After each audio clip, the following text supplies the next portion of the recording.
This vampire girl was so pitiful. She had lived for over 100 years, but had never seen the outside world. Right out there.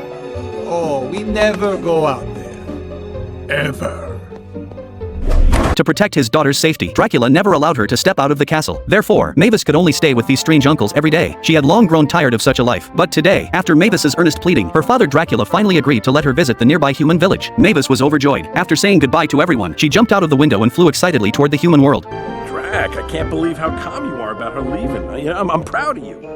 Drac? Arriving at the human town for the first time, Mavis was full of anticipation, but it was surprisingly quiet. The atmosphere was rather eerie. Suddenly the street lamp beside her went out. Then a large crowd of humans appeared around the corner. They held torches and steel forks high, shouting to drive away the vampires. Mavis was terrified and stepped back repeatedly. She told everyone she meant no harm, but the crowd wanted to burn her alive. Frightened, Mavis quickly transformed into a bat and fled. After returning home, Mavis threw herself into Dracula's arms. I'm so sorry I doubted you. I'll never leave here again.